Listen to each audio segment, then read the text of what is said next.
Stanford University. Okay, well, welcome to Lecture 17 of CS193P in fall of 2011. Today we are going to talk about iCloud. In fact, I'm going to be doing iCloud both today and on Thursday.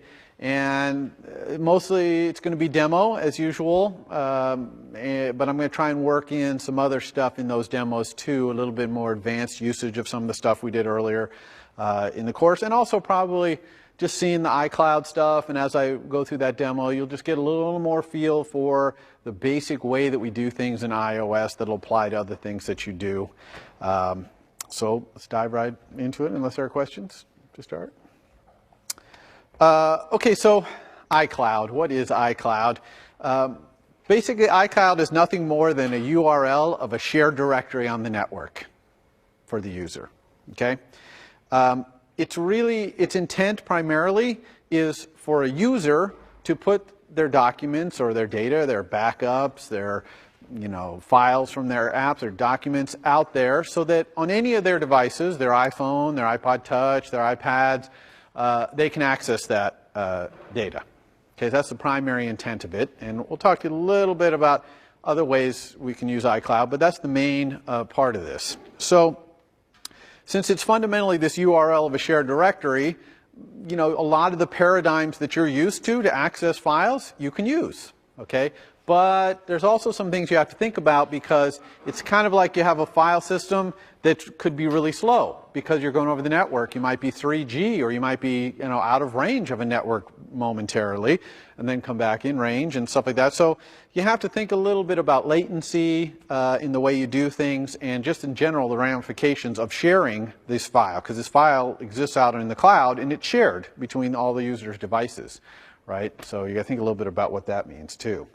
So in order for your application to access the cloud, it has to have the right entitlements. And luckily, it is a single button click to give your applications the right entitlements. And if you probably recognize this part of the of Xcode. I'm just clicking on the target of the project, and I'm going to click that button right there that yellow arrow is pointing to, and it's going to automatically fill in some entitlement information. I'm not going to talk I'm not going to talk about the details of this entitlement, but suffice it to say that there's kind of two sides of this. One is the provisioning profile that you create needs to be enabled for iCloud, okay, which it is if you're using the University Developer Program here.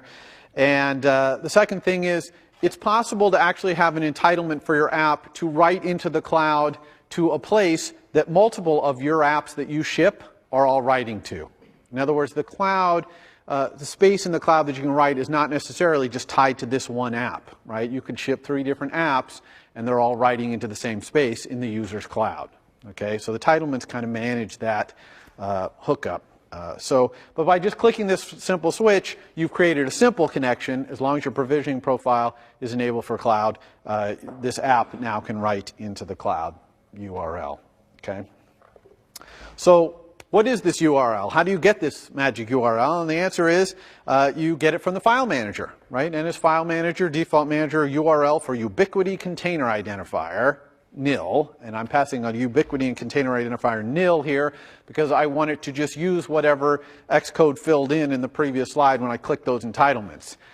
If I had multiple apps writing to the same place, then I would actually have to specify the container identifier, and it would have to match what was in the entitlements on the previous page. It's a little advanced. I'm not going to really talk about that, but normally you're going to just pass nil here as the ubiquity container identifier, and this call is going to give you back a URL, and this URL is a place in the cloud where you can create files.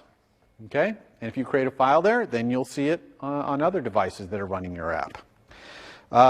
Normally, when you create a file that the user perceives as a document, you're going to put it in the documents directory inside this URL. So you're going to do URL by appending path component documents, right? Documents, see, exactly that word, documents. And that is kind of a special place in iCloud. You'll see that there's some other API that is going to look specifically at information that's in the documents directory in the URL versus anywhere else. Okay, and we'll talk about that. So NS File Manager, you can use NS File Manager. Most of the API of NS File Manager will work fine on this URL. But there's some things you got to think about here. One is it's over the network, so it could be slow. So a lot of times you're going to, if not always, you're going to want to do these NS File Manager things in another thread. Okay? You don't want to block your main thread trying to access something that's over the network. Again, you always have to think about the network might be 3G or just really slow or whatever. You have to accommodate for that. So most NS File Manager things you're going to do over a thread. There's also another thing you need to think about, which is coordination. Because you might be accessing a file that other devices from this user are also accessing, possibly even at the exact same time. So there is an API for coordinating access to a file.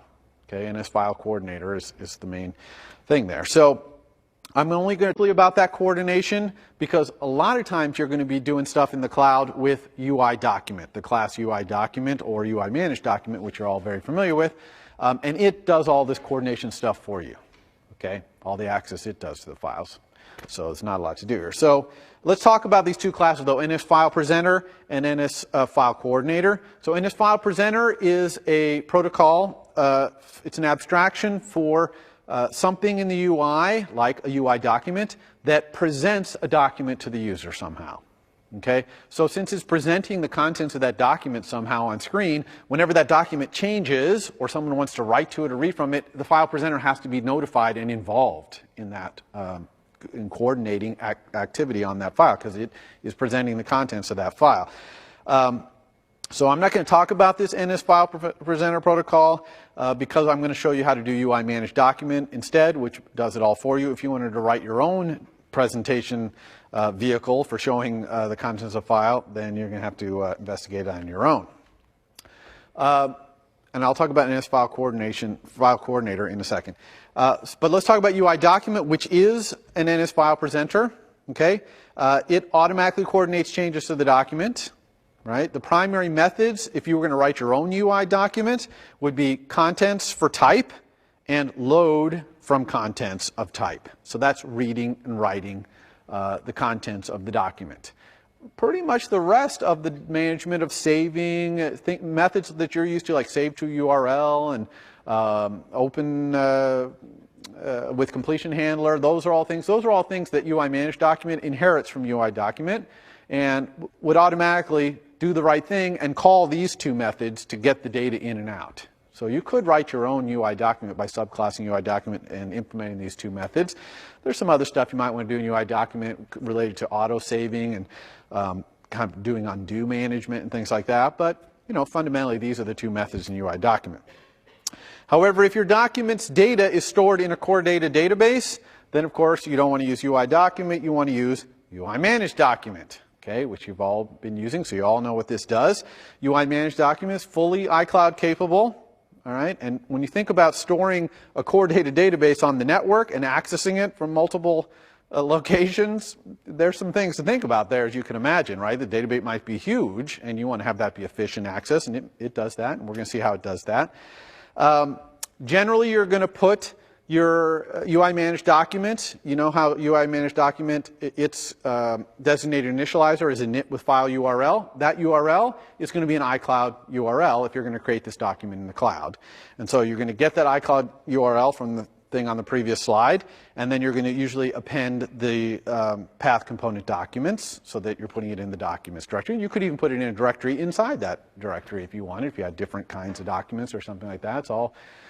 It's just a URL to, you know, a directory space.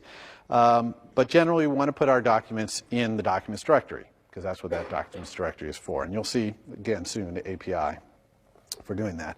Now, UI Managed Document, since it's managing a core data database, which you'll remember is SQLite, a SQL database, right? You would not want every time you write to it, or even every once in a while after you write to it, to upload the entire SQL database to the iCloud. Okay, that would use tons of bandwidth, might be very slow, really lots of bad performance considerations of doing that. And so UI Managed Document has a mechanism built into it, very simple one, that makes it so that you only upload kind of the basic SQL database to start, and then After that, all that gets uploaded is changes. Okay, a log of changes that are made. So I changed this attribute, I added this entity, whatever. Those changes are all recorded and sent up to the cloud as little incremental changes. And then anytime any other device wants to do something, they start out with a basic database on inside their file system, and they get the changes and apply the changes to that database locally. So they have a local copy. So over time, as the database gets bigger and bigger, each device will have its copy, okay? But all the changes are all just coming across as these change logs. All right? Now, if you added a new device, yes, it would have to download thing and apply a whole bunch of changes to get it back up to the level that all the other people are at. But still, its performance as incremental changes are made is remarkably better. So how do you make this happen? There is a very important thing you need to do. There's a dictionary property in UI Managed Document. It's called Persistent Store Options. Okay, just an NS dictionary. And you need to set the key inside of that dictionary, NS Persistent Store Ubiquitous Content Name Key. Okay, now that key, the value of that key is just a string, and it is the name of the document. Okay, so that means a name, it might be a name that you calculate internally. It could be the name that the user chooses in the UI. You might be a little bit careful about having really wacky characters in there because it is going to possibly be a file system thing. So, you know, you might have to do some stuff there. I'm not 100% sure what the limitations are there. But it's the name of the document. It has to be unique for that document. Obviously, you can't have two documents that both have this particular dictionary entry and a persistent store ubiquitous content name key that can't be the same for two different documents. It has to be different for every document. So you're going to set that. That's the most important thing. You must set that. This next one, the persistent store ubiquitous content URL key, I think it's supposedly optional, but I'd set it anyway. What this is saying is, this is the URL in the cloud where all those change logs are going to be put, right? All the changes are made to the core data, and it's putting up these logs of the changes. That's where it's going to put them. That does not want to be in your documents directory. Okay, it wants to be in the cloud somewhere, but not in your documents directory. Probably in a directory that's a sibling of the documents directory, like maybe the iCloud URL / core data or / transaction logs or something like that. Okay, and this key, the value for this key, which is a URL, can be the same for all your documents. So it'll automatically divide up this directory, whatever you're specifying here, into for each document will have its own space. Okay, so this one doesn't have to be unique per document. Okay, so that's it. You set these things, then it'll automatically. And you set these options before you call save to URL or before you call open with completion handler. Okay, right? Remember those methods, hopefully. The things that opened or creates a document. You got to have these persistent store options set before that. And we're going to see in the demo how to do that because we're going to do this whole thing.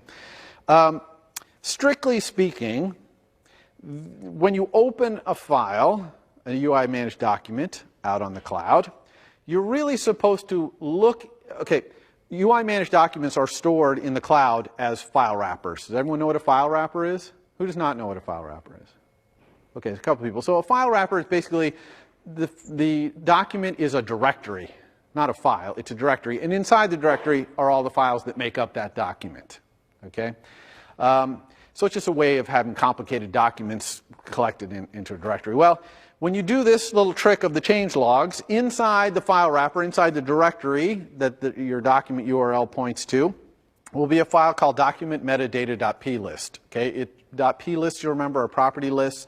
It's a dictionary, so you would load this thing up using NS dictionary contents with URL or whatever it is, and you get it back. And so you're supposed to look at that file when you're trying to open a new file and get this NS persistent store ubiquitous content name key out of that metadata.plist and then use that. But in reality, especially if you have the name that's inside this, you know, the persistent store ubiquitous content name key, especially if that's the same name as the file, a lot of times people skip this step. I'm going to skip this step for the demo just for speed, but really you should be doing it this way, okay? You should get your metadata.p list out of your documents URL. Look in there, get this key, and then set this key in the persistent store options. Okay? All right. So, and that's it. Okay, you do that, and then all your stuff you do with UI managed documents, save to URL, open with completion handler, it'll all just work. Auto saving, everything, it's all work, and it'll be updated in the cloud, and other devices will automatically see the changes. It's pretty remarkable, and we'll do this in the demo.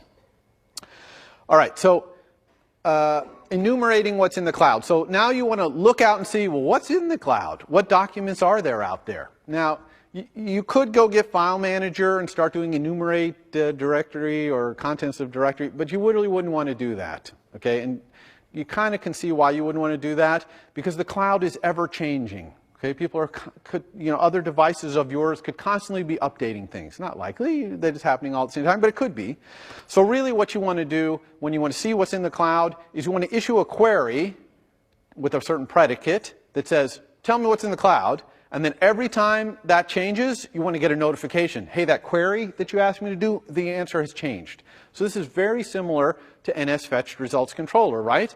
You give the NSFetch results controller a fetch request, and anytime something changes in the database that would cause that fetch request to return different data, it automatically goes and gets it. Same thing here. Okay, now this is not fetch results controller, and this query is a different class, but it's the same concept, where it's going to send you notifications when what you queried is different. So here's how you create a query. Use this class NSMetadataQuery. Okay, and just alloc init it. And there's two things you need to specify. One is the scope of the search. Okay, so you're searching in iCloud, and there's two scopes. One is the document scope, which only looks in that documents directory. And the other one is the data scope, which looks everywhere except in the documents directory. So the two of these, they're exclusive ORs of each other.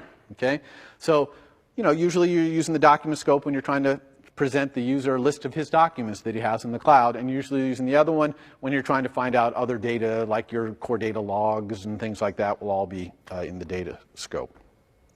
And then you need to specify a predicate. Okay, now these predicates are a little different than the core data ones. Okay, you still use NS predicate, but they're a little different in that you're going to query for certain attributes, okay, that exist in the target where you're searching. So in this case, we're searching into kind of like a file system, right? URL, we're searching the file system.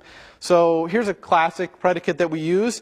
This is %k like star. Now %k, I don't know if some of you have run across this doing your final projects with core data. %k is kind of like %@, except for the thing it matches has to be a key in the database you're looking into. And again, the database we're looking into is a file system here. So you can see that it matches up against NS metadata item file system name key. Okay, FS name key. Okay, so now we're saying the name of the file has to be like. Like is the same as equals, except for it can have wildcards like star and %. Okay, so we're saying the file name is like star. In other words, match everything. So this would give us everything in the documents directory if we use the document scope, or everything in the data, everything not in the documents directory if we use the data scope. Now, if you had a file, if your documents, you have them have a file extension like .mydoc or something like that, then you might say star.mydoc there. Or if you're looking for a specific file, user types in something and you're looking for a specific one, you could say %k equals some specific thing. Okay, but this is just predicates. A little simpler predicates than the core data ones. Okay? So that's setting up the query. That's what it's going to go look for. And it's not only going to look for it when you start this query going, it's going to keep looking to see if anything new matches this, or if stuff that used to match it no longer matches because it got deleted, and then it's going to update you. It's going to send you an NS notification. So you start and stop the query with start query and stop query. Okay, so you create it, you specify the scope and the predicate, then you start it. You can also start and stop whether it sends you these NS notifications. Okay, and using enable updates and disable updates. And probably it's a good idea to do that in your view will appear and your view will disappear. If you do it and you turn it off and your view will disappear and some things happen while you're away and then your thing reappears, you'll get an update once you re-enable updates. Okay. So here's what it looks like to sign up to receive the notifications that something has changed. This is Notification Center. Okay, we've already talked about this. We're just going to add an observer to call a certain selector. Process query results, I called it here. And the two interesting notifications are NS metadata query did finish gathering notification. That's the notification it sends you when it first gets up to the cloud, gets the first chunk or the first look at what's out there. And then there's NS metadata query did update notification, which is something has changed in the cloud since I gathered that original batch. Okay? Now I have these both looking at the same, calling the same selector, and because what I'm going to do in that selector is I'm going to look at all the query results. Okay?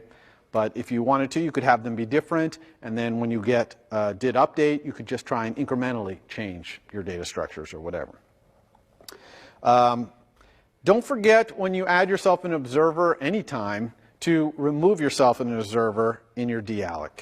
This is the only thing you usually ever do in dealloc anymore. In iOS 4, you used to do a lot of stuff, but in iOS 5, this is one of the only things that you do. Okay, and that's to reserve yourself, because when you're coming out of the heap, which is when dealloc is automatically called on you, you don't want to be still having the notification center pointing to you. And like I say, it uses these unsafe retained pointers, so that's bad. So you definitely want to make sure you remove yourself. So what would the process query results look like? It would look like something like this. First thing I'm going to do when I get this notification is I'm going to disable updates, because I don't want to be in the middle of processing this and I get another update. Okay, there might be a whole stream of updates happening at once. So I'm going to disable updates.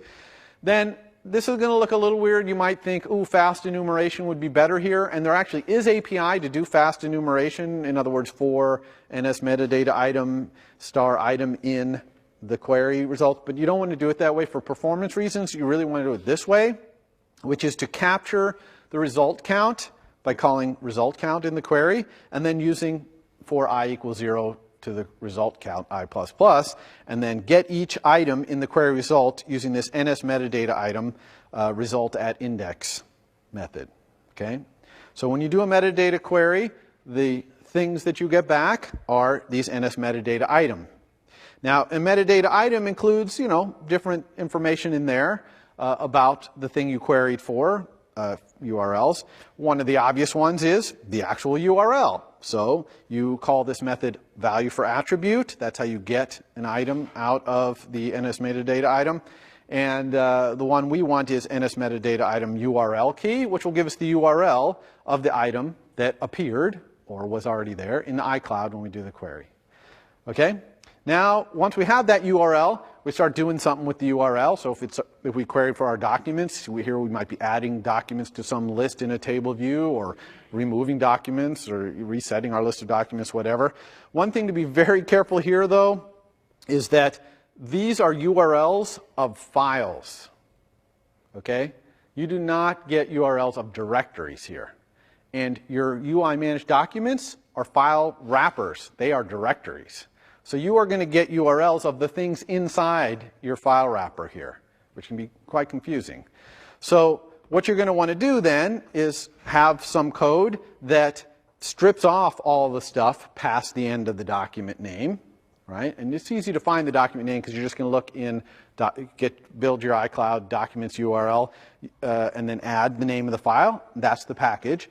And you also might want to think here that you're going to have to unique these, because there might be 4 or 5 files in a typical document wrapper, and you don't want to add, process that document 4 or 5 times. You just want to unique it, and only, if 5 files come back in the query for that document, you're just going to process the document once. We'll show that in the demo. Okay, question? Why do you not want to do fast enumeration? So the question is, why do I not use fast enumeration here, and why do I do this for I equals 0 thing? And it's performance considerations. The way the fast enumeration works if results are coming in, can take a very long time. Okay, and I'm doing this in the main thread. Some people have argued, which I can understand, go do this processing in another thread. Okay, and let it take a long time. But if you do this in the main thread and use this mechanism, it'll only give the results it has that are here. It's not going to block waiting for results that keep coming in along the way.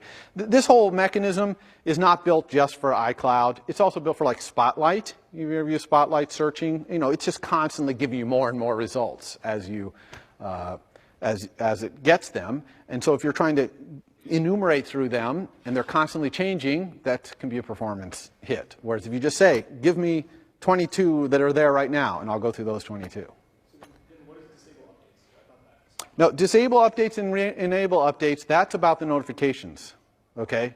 That's not about the data coming in. The data is always coming in whenever it's available. But disable and enable updates is whether those NS notifications get sent to you. In other words, whether this method gets called. Okay. So that's it. So that's how you enumerate what's on the cloud and see, always watch what's happening out there. So now let's talk about coordinating changes.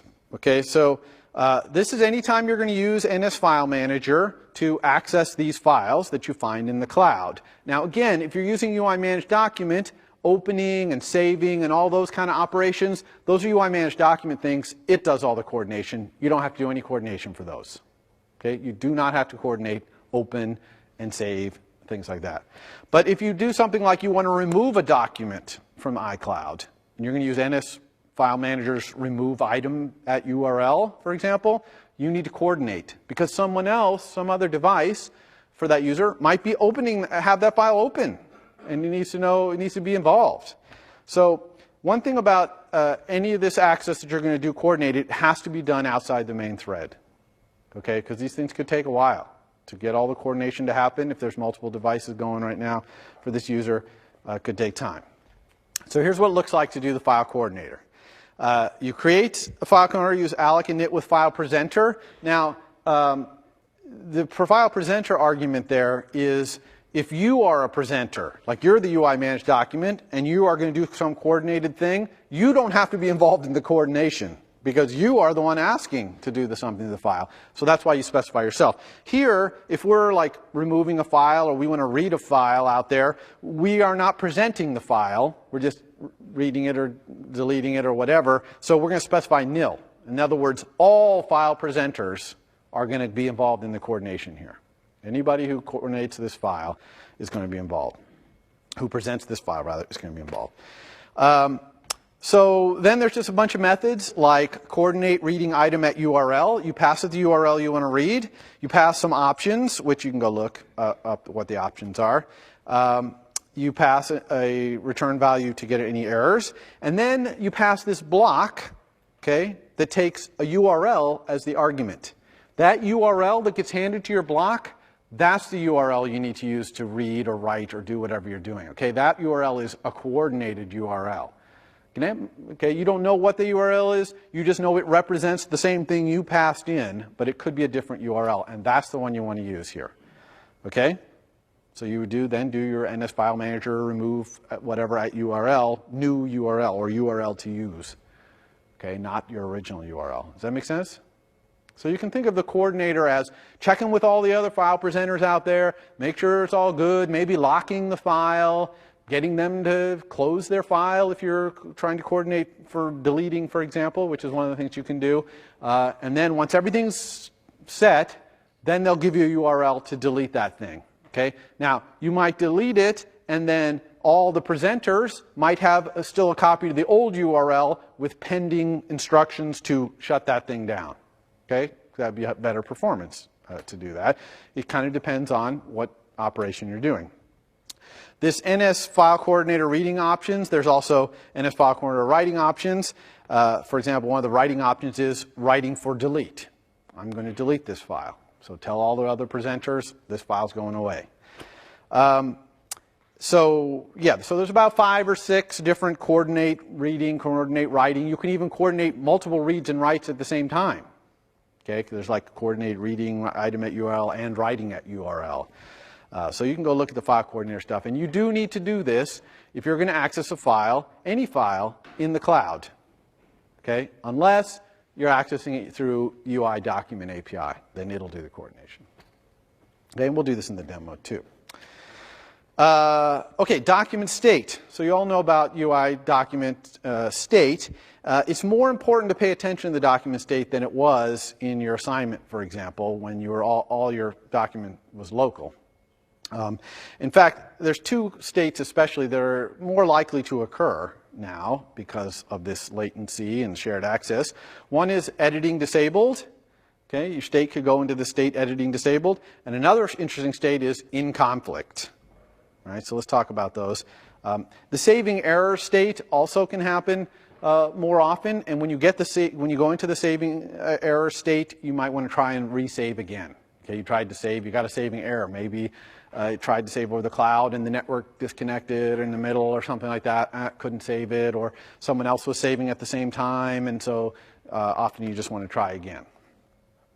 And yes, there's a way to find out what the error is. It's in the document API. You can go look at that.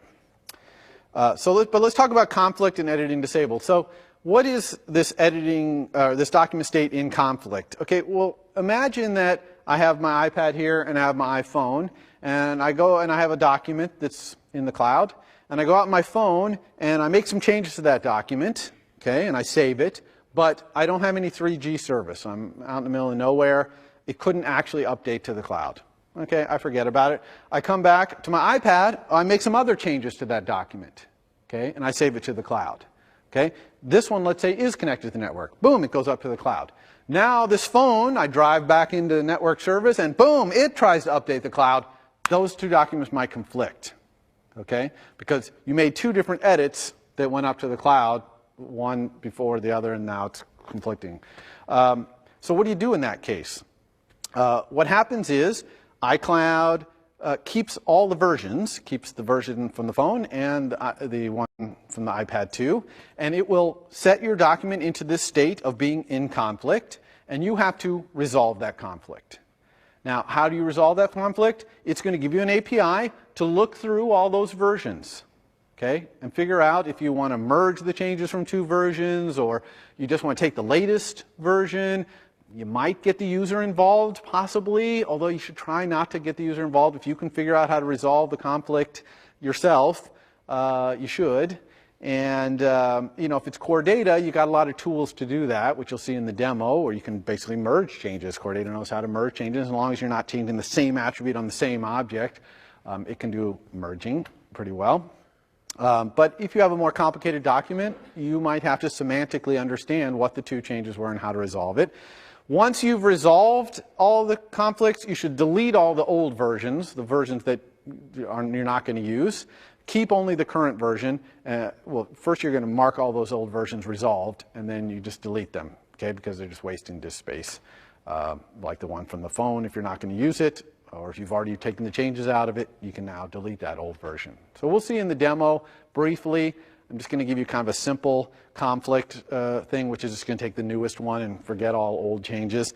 But this is a new thing that you didn't have to do before with your document state.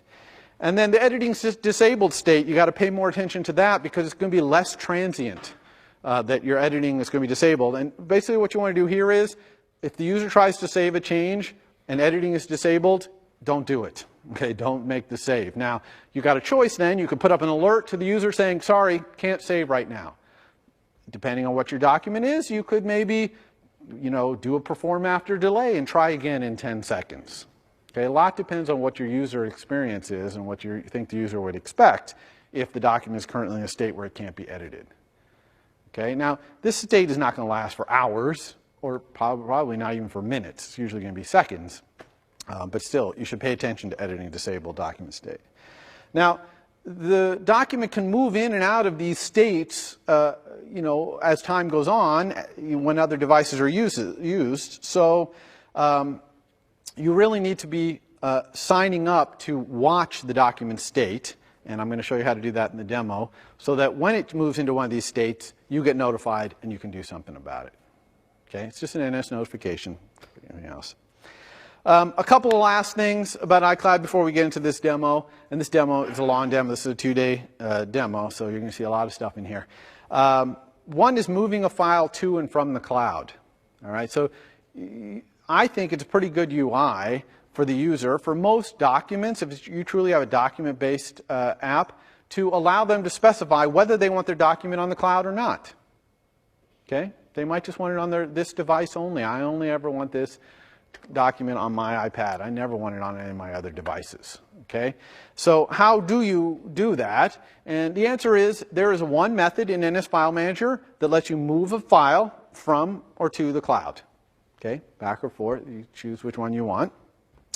One thing about this method, always do this outside the main thread. Not just because it might take a little while. It probably won't take that long, actually. But the main reason is that file presenters are going to have to be involved here. And so they might be on the main thread. And you don't want to get into a deadlock where this thing is running the main thread. And it needs some file presenter to do something. And that runs on the main thread. And so now nobody can continue. Okay? So always do this outside the main thread. So here's an example of doing this. And this is kind of fundamentally coordinated, so you don't actually have to do this within an NS file coordinator because you're talking about moving the entire document here. One thing that's new here, the very first line there, dispatch async. So you're used to doing dispatch async, and I'm going to introduce today a new way of doing dispatch async, which is instead of creating a queue and dispatching to it, you can ask the system, just give me any old queue with a certain priority. Okay? And it'll give you a queue. And you don't have to release that queue. It's kind of a shared global queue. It's still a serial queue.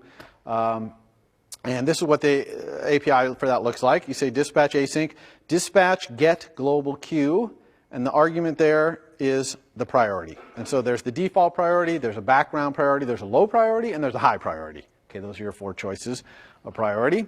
And there's some flags there. It's always 0. It looks like, yeah, it didn't miss anything. Yeah, so anyway, you call this and you'll get a queue that you can post things. It's guaranteed not to be the main queue, right? So it's some other queue.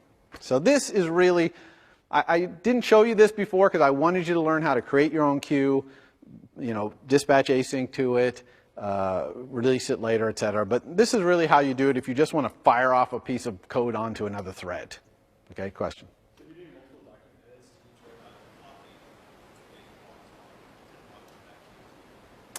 So the question is, if you're doing multiple document edits, would you have to worry about this blocking? And no, you wouldn't, because these are, well, we'll talk about that after, but basically these are serial queues, and what you're doing here is moving this document, right, from one place to another. So that's all going to happen in this one line of code, this set ubiquitous. And yeah, it might talk to file presenters, but you're not going to have any other file presenters who are running in a random queue. You see what I'm saying? They're either going to run the main queue or kind of in their own dedicated queue, most likely the main queue, because they're UI, right? They're presenters. They present in the UI, so they almost always run the main queue. So yeah, so that's the answer. No, you're probably not going to have that problem. So here's an example of I'm moving an item from my local storage, my sandbox, to the cloud. Right, so I have this local URL, probably points to the document, something in the documents directory in my sandbox, and I get the name of the document by getting its last path component. I get the iCloud URL by taking my documents URL, which is just ubiquitous, you know, the thing we did on the very first slide, with documents appended on the end. I put the name on the end of that, right, by appending path component. Now I have 2 URLs. I have this local URL and I have the iCloud URL. And then I just call set ubiquitous yes, which means yes, I want it to be ubiquitous. I want it in the cloud.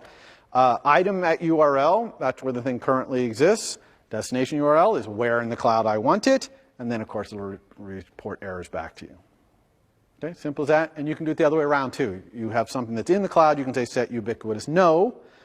The item at URL will be a cloud URL. The destination URL will be some local URL, and they'll move it. Okay? So you can move things back and forth. These probably feel to you like, oh my gosh, this is going to be slogging a whole bunch of bits over the network. You got to remember that the cloud is very optimized. A lot of stuff exists in the cloud and on your local disk. Okay? Kind of you have a mirror of the cloud, or at least the interesting stuff that you've been looking at in the cloud, on your local disk. So when you do this, just a quick message goes to the cloud that says, take this off the cloud. And then copy is local, right? Just because all the information is local. And then the cloud does a couple of things probably. It goes out and sells other devices. Oh, this thing is no longer ubiquitous. So they all stop seeing it in the cloud, right? Their queries, their metadata queries say, that's not there anymore. Also, at some point, maybe not right away, it's going to delete the stuff from the cloud to make more space because the user has limited space, right? But all this is not happening synchronously, right? It's all kind of asynchronous. It's a very kind of sophisticated mechanism to make this all go as fast as possible, right? Sharing a file via iCloud. Now, I've only talked here about the fact that iCloud is used for a user to share their own, his or her own files amongst all of that user's devices. But there is actually a way to get a URL that you can send to someone else to say, hey, look at this file in my cloud. Okay? The one thing to think about this is that you can only do this with files. So it's not likely you're going to say, hey, look at this UI managed document, okay? Because a UI managed document is not a file. It's a file package with a whole bunch of stuff and all these change logs and a SQL database and all that stuff. So this is more, you know, you might be sending a PDF that you generate or something else that you store in the cloud, and then you send someone a URL. It's only temporary in that the URL you get is not good forever. Eventually it'll expire, and then it won't work anymore. And here's what the API for that looks like. Very simple API. So you've got some URL in the cloud that you want to share, and you just call URL for publishing ubiquitous item at URL, and you give it a pointer to an NSDate pointer, and it'll give you back the date when it expires. You can pass null there if you don't really care when it expires. And you also get your error back. And this shared URL that you get back will be like https:/something iCloud.com/blah, blah, blah, something unreadable. But you give it to someone, and when they open it up in their browser or in their mail or whatever, it'll show them that document. Okay? Does that make sense? So it's kind of a fun way to share documents with other people, to some extent. The last thing I'm going to talk about is the essentially NS user defaults of the cloud. Okay, I show you this last because this is very limited storage. NS user defaults, we always say, is for little things like preferences and stuff like that, and that's exactly true here. But here, it's going to be somewhat enforced. Okay, you're only, I believe the limit is 64K bytes. The whole store can't be more than that, and no one key value can be more than that, I believe. You access it, though, just like NS user defaults. Instead of saying NS user default standard user defaults, you say NS ubiquitous key value store default store. Okay? So same thing with shared instance and all that. And then you have set object for key, set int for key. It doesn't have quite all the same stuff that NS user defaults has, but you can do all the things NS user defaults can. You might just have to convert something to an NS number or something like that. It's still all property list based. You still have to do synchronize. Synchronize is a little different, okay? Because synchronize does not mean block the current thread and go write this out on iCloud, and when it's done, continue. That would be ridiculous. All synchronize says is this thing has changed, and when you get a chance, could you please update this on the cloud? Now, that get a chance probably is going to be within the next minute or so, okay? But it could easily be 30 seconds or a minute. Or if you drove out of network range, it might be tomorrow when you come back into network range, okay? So it will always eventually get there, but this is networking, and it's also, this is not something where it's like you play a video game back and forth between your devices by updating this key. I mean, this thing could take quite a long time to update on both sides. So synchronize just means, and actually synchronize means both ways too. So synchronize means, hey, I'm interested in, I'm going to be looking in the default store for things, so you might want to go to iCloud and get them for me. And it's also the other way around, which is I just changed something, so you might want to tell other people what's going on. And also remember that the change has to go up to the iCloud, and then it has to be notified down to the other devices too. So that's yet more time. So how do you find out when your key value store changes, right? So you got this default store or whatever, it doesn't immediately, you don't immediately get the latest changes. It comes down a certain time. And how do you find out? NS notification. And the notification you signed up for here is called NS Ubiquitous Key Value Store Did Change Externally notification. And you just sign up to get that. And one really important thing to get right here is, you see the object at the end of add observer? That is that default store. NS Ubiquitous Key Value Store default store. If you say nil there, and some people get in the habit with NS Notification Center, they just always pass nil there. In other words, give me all the notifications from anybody. But if you don't pass that NS Notification Key Value Store or NS Ubiquitous Key Value Store default store right there, then your app doesn't even really know to go try and fetch this, okay? Because you never created the default store, so it's kind of like just sitting there nil. So you definitely need to pass that. Then when you get a notification, remember notification methods look like this one, where the argument is a notification. That notification's user info will tell you which keys changed and also why those keys changed, whether it was something changed on the server. This was the initial sync that you got by this is the first update that your app has gotten. Or quota violation is some key value tried to be written and it's full. The 64K has been exceeded. All right. And then you get the keys that changed as well. So that's an array of the keys. Another thing notice here is this does not get called if you change the key. Okay? This only gets called if some other device changed the key. So you need to do some work on your end if you change your keys and you want it to appear in the UI. You need to reload your table view or redraw or send your own internal notification to get things to update, okay? This does not get called if you change the key values, only if other people do, other devices. All right? Okay, so that's all the slides. A lot of this will be elucidated via the demo, as usual.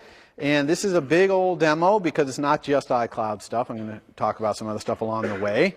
But what I'm going to show in this, what I'm going to do for the demo is, remember we have Photomania from 2 weeks ago, or 3 weeks ago, I guess, where, let's see here, let's even run Photomania. Well, I'll run it in a second. But Photomania, you'll remember, just comes up and it goes to Flickr and gets a list of recent photos and shows you all the photographers who took them. Remember that? And you can click on a photographer and it'll show you the photos associated with that photographer. So what we're going to do is we're going to make those fetches be documents. All right? So I'm going to have these documents in the cloud, and each document is going to be a fetch of photographers. And then I'm going to actually make it so I can edit those by deleting photographers that I don't like. And so then I'll have multiple documents, and then we'll show how, when we change either the list of documents or change what the fetch results were, it'll automatically update on the other devices. So I have 2 iPads here. I don't know if we'll get to this today, maybe. But as I change things, you'll see the other one changing. Okay? So, yeah, and we'll do all kinds of things, deleting documents, handling file version conflicts. We'll do the key value store. Along the way, I'm going to show you some other things that aren't iCloud related. For example, I'll show you how to do this get me a random queue of a certain priority thing. Notice I'm going to build a generic iCloud document handling view controller. Okay, so even though this list of documents is going to be Photomania photographer fetches, nothing in the view controller I'm going to create to show the list of documents and click on them is going to have anything to do with Photomania. Totally reusable class I could go throw in another app. Okay, so we'll talk a little bit again about genericness and just building APIs that are generic. We'll be doing a bunch of notifications. Obviously, you got the idea. There's a lot of those things here. I'll talk to you a little bit how to make your prepare for segue in your table view nice and generic and reusable in a lot of circumstances. I'm going to talk about migrating your core data schema to a new schema. So let's say you developed your app, you shipped it to your customers, and now you want to add an attribute. Okay? Well, you know right now in your development what you do is you delete the app off of your device and then start again with a fresh database. Well, you can't ask your customers to do that. Instead, you can create a new schema that's superset of the previous schema, and core data will automatically migrate the old database to the new schema, which is pretty awesome. I'll show you how to do that. We're going to use Ask or View Controller again, just in case you didn't really quite understand that modal view controller. We'll use it again. And we're also going to show how to edit a table view, specifically how to make a table view so you can delete rows. Okay? Then that's how we're going to edit our document, our iCloud document. We're going to delete things out of it, and we're going to see that those deletions will happen on other devices. Okay? And just to finish up here, coming up Thursday is going to be all demo. I'm going to continue this demo. And then Friday, we have an OpenGL section. We're going to post on Piazza what that's going to be about. And so here we go. Any questions before I dive into this demo? All right. So here is Photomania. Okay, this is exactly what I posted on the web. Just to remind you what it does, I'm going to go ahead and run this on my device right here. This is my iPad. So it runs, and it just makes a fetch. Here you can see that it's fetched from Flickr. These are all photographers, and when I click on a particular photographer, then it shows me all the photos by that photographer. Okay? And then if I click on it, then it shows me the photo. Okay? So what we're going to do is imagine this storyboard for this thing. We're going to have another view controller before this, which is a list of fetches. Okay, a list of each fetch is going to be a managed document. Okay, so the first thing I'm going to do in the demo here is build that view controller, this generic, show me a list of documents in the cloud view controller. So let's do that right here by just going over here to our object library. I'm just going to pull out, actually it's going to be a table view controller. All right, so let's pull out this table view controller right here. I'm going to make this table view controller be the root view controller instead of this thing. I'm going to make it be this thing. All right, so that's root view controller. So I've kind of disconnected the rest of my app for now. We'll obviously reconnect it when we click on a document. We're going to do a photographer fetch and then go back in here. But for now, we're just going to disconnect it because we just want to show our list of documents on iCloud. So as usual, when we add a new table view controller, the first thing we're usually going to do is to create a new class for it. So I'm going to go over here and create a new UI view controller subclass. We'll call this document view controller. Okay, because that's what it's going to do. It's just going to present a list of documents in iCloud. Put it in the normal spaces here. So there's that. Before I forget, we obviously want to go here in the storyboard and select this table and change its class to be the document view controller. Let's go in our code. This is the code we got. Let's, as usual, delete a whole bunch of stuff here just to make this easier for you to see what's going on. I'll be putting back some things like view will appear, but let's keep the rotation here, and as usual, we'll allow this to rotate to any orientation. The number of sections is going to be one section, one big section, so I'm going to delete that.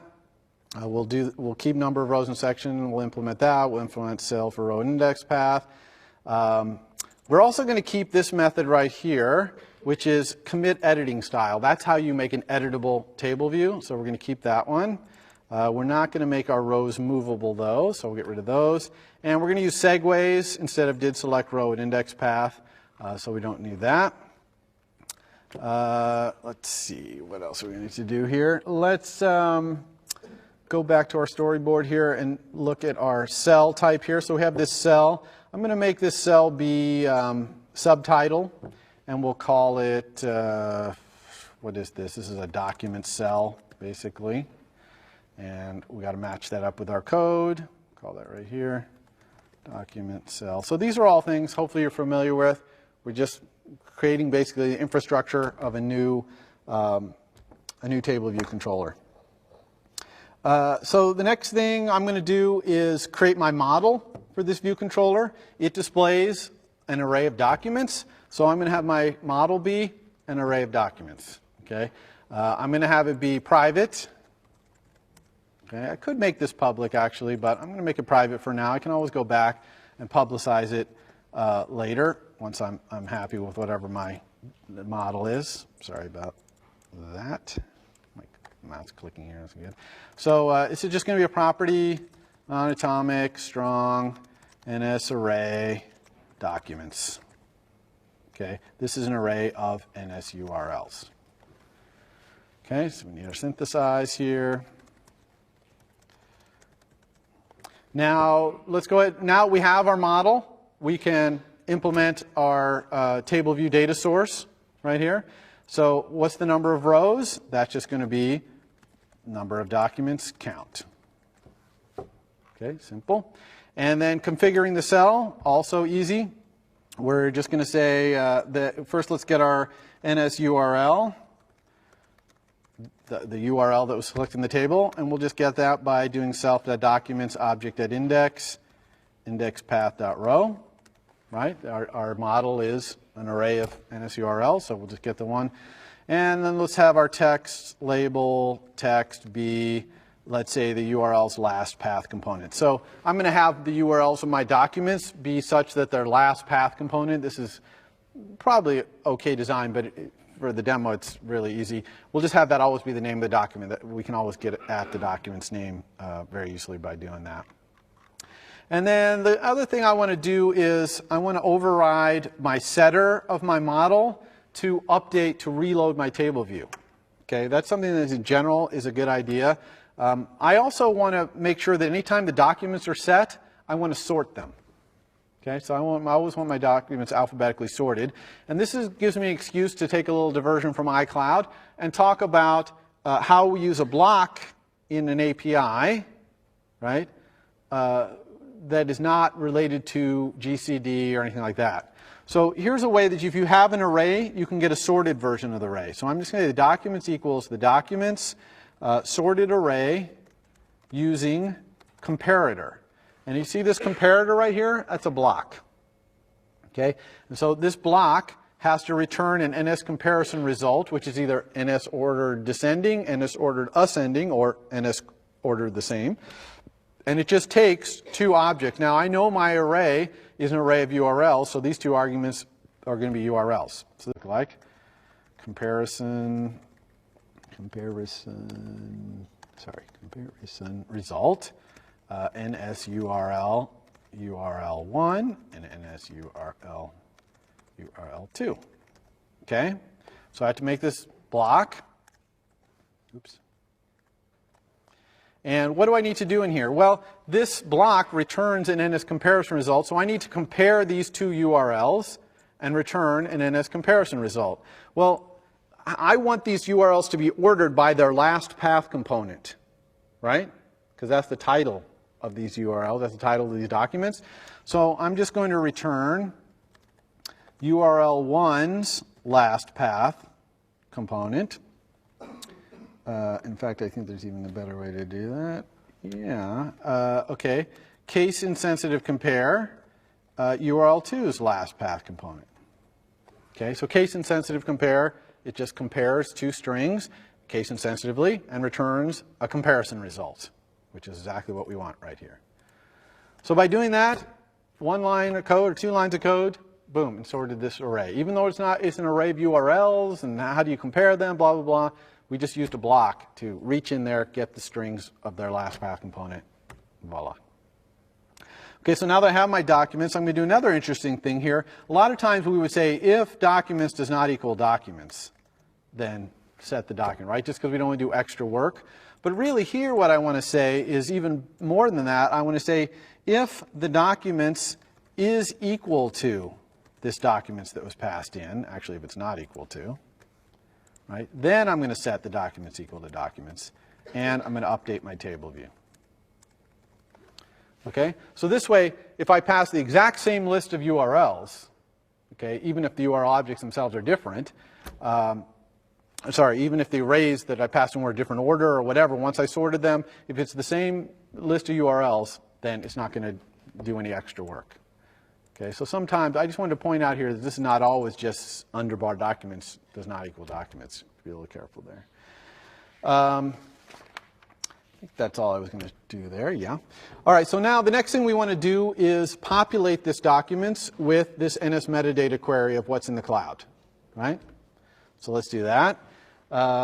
We need a query for that. So I'm going to create another property here, which is an NS metadata query. I'm going to call it iCloud query. And let's synthesize that as well. All right, so we have this thing. I'm going to lazily instantiate this thing, okay, this property right here, so that whenever it gets asked for, it gets created, because I'm only ever going to create one of these queries, and I'm just going to start running, and it's just going to always be doing updates. So here is the getter for iCloud query. And so if I haven't created it yet, then I'm going to create it. NS metadata query, alloc init. And I told you that you need to do two things with your query. You need to set the scope of the search and the predicate. So let's do both of those things. iCloud query. The search scopes, we're only going to look in the documents directory here, because all I'm going to be showing is my iCloud documents. That's pretty obvious. And it's array with object. NS meta, sure I get this right, metadata query documents, what is it called? The ubiquitous document scope. So this tells the metadata, I want all the documents in the cloud. That's what this ubiquitous thing, ubiquitous, in case you don't know what that English word means, it means everywhere. Ubiquitous means everywhere, okay? So that's what we use to specify cloud. So then we also need our predicate. And this is going to have a simple predicate. I'm just going to find all my documents in the cloud. So that's predicate with format, %k like star. And the %k is the key that I want to match against star. And that is going to be our metadata item file system name key. Okay, so now we have this query, and we can just return that. But we still need to start this query running. Okay, so I'm going to do that in view will appear. So if view will appear happens and the thing is not running yet, I'm going to start it. And I do that by saying this: if self iCloud query, oops, sorry, this is a property, self.iCloud query dot, if it has or is started, not. Okay, so if the cloud query has not started, then I'm going to start it.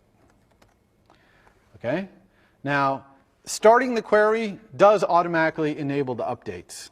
Okay, so you would think, don't need to say iCloud query enable updates here to get those NS notifications start happening, but I do, because what if my view controller disappears and then reappears? Well, in that case, this query would have already been started, so this will not happen. This won't be executed. So we want the updates to be re-enabled, because in view will disappear, I'm going to be a good citizen to my app and disable updates. Okay, so I'm going to stop those notifications happening when I'm not on screen, because it's kind of a waste of time. All right, so the NS notifications are coming in. So how do I receive them? Well, I have to add myself as an observer to get those. A good place to do that is when I'm lazily instantiating the iCloud query, the very first time I do. And we do this using NS Notification Center, Default Center. I just say add observer, and the observer is going to be self. I'm going to call my selector, what did I call it? Process Cloud Query Results. So this is the method that's going to get called each time it updates. And the name of the notification is NS Metadata Query did finish gathering. And we only want to receive that from our, we're here so we can do this, iCloud query. We could say self.iCloud query there, okay? So that's getting the initial results from us, and we want to do the same thing to get updates as things change in the cloud. And that one's NS metadata query did update notification. Okay, so it's going to send this method initially and every time it changes. So what's that method look like? Looks like this. Process cloud query results. It's an NS notification method, so this always takes a notification as the argument. Okay, so how are we going to process this? Oh, actually, before I do that, I added myself an observer. So one of the first things I'm going to do is go down here and dealloc and remove myself. Oops, remove observer self. Okay, make sure I get removed when I get deallocated. All right, so we've got to process this cloud query results. How's that going to happen? This looks a lot like the code that was in the slides. We're just going to disable updates. Then I'm just going to say, let's create a mutable array here to hold my new documents that I'm going to be getting. So I'm just going to wholesale get all the documents and make a whole new documents array. So we'll do that. I'm going to get the result count by asking my query for the result count. And then I'm going to do my I for int I equals 0, I is less than result count, I plus plus, to iterate through them. Each one is a metadata item. And we get that by going to our query and saying, give us the result at that index. So now I have the item. I need the URL that's in the item, which looks like this. Item, value for attribute. It's called NS metadata item URL key. Okay, so now I have the URL. Now I got to do this file package business because I'm going to get a URL here of a file that's inside my document. Probably that document metadata.plist that I talked about in the slides, that's probably the file that I'll get, but there could be other files in there. The implementation of the internals of UI managed document is not our business, so there could be multiple files in there. So I really want to say URL equals self file package URL for cloud URL, and then I'm going to have to write this method. And this one I decided to write ahead of time here, save some time. But what it basically does is first of all, I declared my iCloud URL method, right, that returns this URL for Ubiquity container. Then I also created a iCloud documents URL, which is the same thing with appending the documents. Everyone understand that? And so then all I do is just make sure this is actually an iCloud document URL. And then I just go in here and grab all the components of the URL up to the first thing in the documents. Okay, so I'm getting top level things in the documents directory. You can look at that code later if you like. And so now I have this URL, so I'm just going to add it, okay, to this documents, this local documents that I created right here. And that's it. So I'm going to set the documents, my self.documents. So I'm setting my model here. That's going to automatically update my table. And now I can enable my updates back on. Okay? Everyone cool with that? All right, so that's pretty much all we need to do to get the query working, except we need to enable our entitlements. Okay, remember I talked about enabling entitlements? So I'm going up here to our project. Here's the target. Okay, I'm in the summary tab right here. And if I scroll down to the bottom, you can see here's the entitlements right here. And I'm going to click to enable them. That's going to fill in these entitlements here for the key value store and the containers. By default, it's going to use your app's extended name, unique name. Makes sense? So that's all I have to do there. You'll notice that it actually created a file here, photomania.entitlements. This is a little plist. I like to usually put this down into supporting files or somewhere out of the way. So that's it. So assuming I haven't forgotten anything, I believe that this should work. So let's give it a try. Let's see. Now I put some documents in my iCloud, so this would actually do something. So we'll see if it finds them. One thing about doing a networking-based demo, you know, the network, hopefully, oh, it worked. So no caveats necessary. So here's my, this is my document view controller, and it's found these 5 documents. Now, I can't click on them because we haven't set up any segues or anything like that, but you can see how it has set this up. Now, one thing that's interesting here is that it should notice if one of these gets deleted, right?